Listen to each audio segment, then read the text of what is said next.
There is someone in your life right now who is manipulating you. And the most terrifying part? You have absolutely no idea it's happening. Manipulation doesn't look like what you think it does. It's not aggressive. It's not obvious. The most dangerous manipulators make you feel like everything is your idea. They make you question your own reality. And by the time you realize what's happening, you're already trapped. Today, I'm going to reveal 7 dark psychology signs that someone is secretly manipulating you. And sign number 5, that one will change how you see every relationship you've ever had. Sign number 1, love bombing. In the beginning, they seem perfect, almost too perfect. They shower you with attention, compliments, and affection. They text you constantly. They tell you you're the most incredible person they've ever met. They make you feel like the center of the universe. But here's what dark psychology teaches us. This isn't love. This is a strategy. Love bombing creates a powerful emotional dependency. Your brain releases dopamine every time they give you validation. And once you're hooked, once you can't imagine your life without their approval, that's when the switch happens. The warmth disappears. And suddenly you're chasing a feeling that they carefully engineered from the start. The philosopher Seneca warned us 2,000 years ago, quote, "It is not that we have a short time to live, but that we waste much of it." End quote. Don't waste your time chasing manufactured affection. Sign number 2, gaslighting. This is perhaps the most insidious form of manipulation ever devised. Gaslighting is when someone makes you doubt your own perception of reality. That never happened. You're being too sensitive. I never said that. You're imagining things. Sound familiar? The manipulator doesn't just lie to you. They restructure your reality. They repeat their version of events so many times that you start believing it. You begin questioning your own memory, your own judgment, your own sanity. Studies in cognitive psychology show that repeated exposure to contradictory information actually rewires neural pathways. The manipulator is literally reprogramming your brain. The moment you catch yourself saying, "Maybe I am overreacting," stop. That thought didn't come from you. It was planted there. Sign number 3, the silent treatment. Most people think the silent treatment is just someone being immature. But in dark psychology, it's recognized as one of the most powerful weapons of emotional control. When a manipulator goes silent, they're not just ignoring you, they're activating your deepest fear, the fear of abandonment. Your brain interprets social rejection the same way it interprets physical pain. The anterior cingulate cortex, the same region that processes physical suffering, lights up when you feel excluded. The manipulator knows this, maybe not consciously, but instinctively they understand that silence is louder than any argument.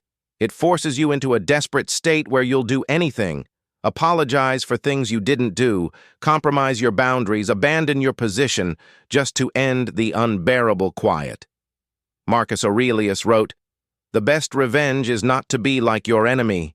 When someone weaponizes silence against you, the most powerful response is to find peace within it. Sign number 4, guilt tripping. After everything I've done for you, I guess I'm just not important to you. No, it's fine, I'll just do it myself, like always. Guilt tripping transforms your natural empathy into a weapon used against you.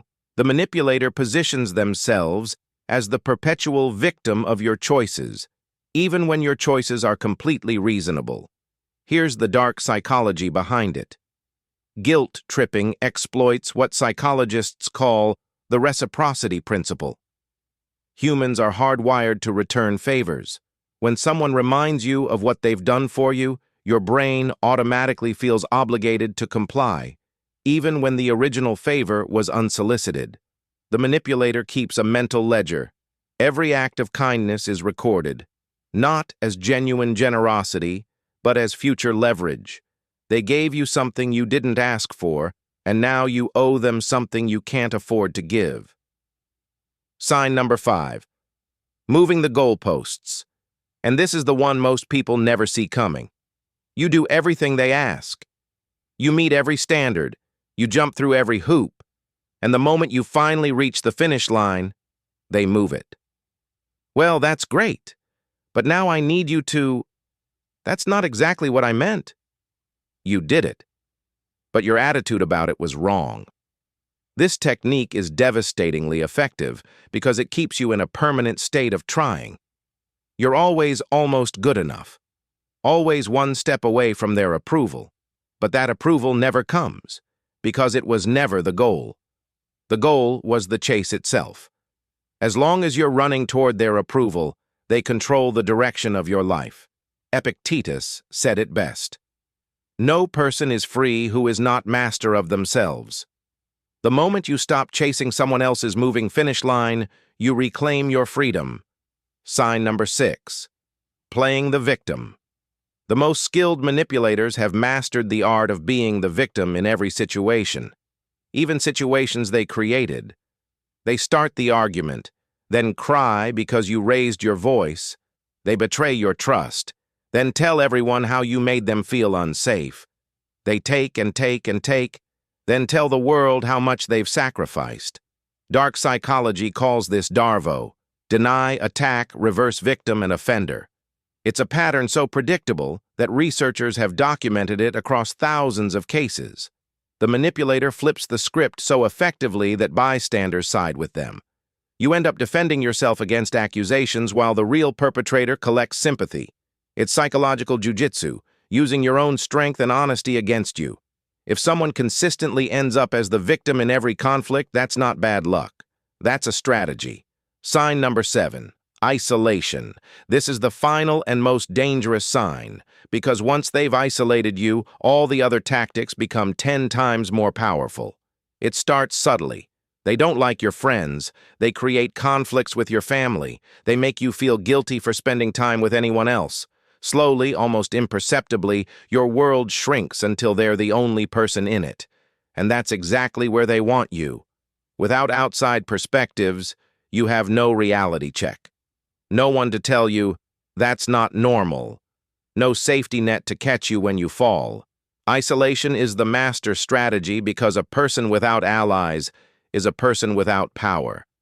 Every dictator in history understood this. Every cult leader, every abuser. Cut someone off from their support system, and they become completely dependent on you. Aristotle told us that man is by nature a social animal.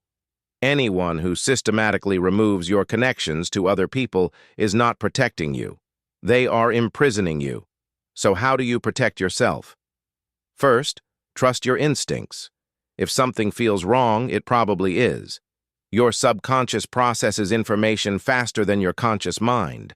That uncomfortable feeling in your gut, that's your ancient survival system trying to warn you. Second, maintain your connections. Never let anyone become your only source of validation, information, or support.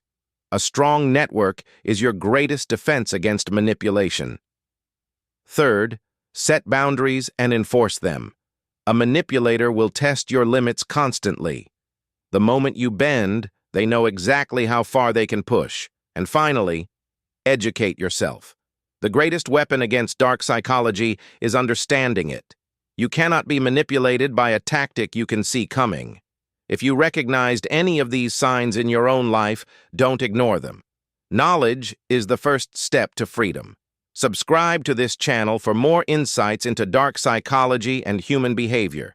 And remember, the person who understands the game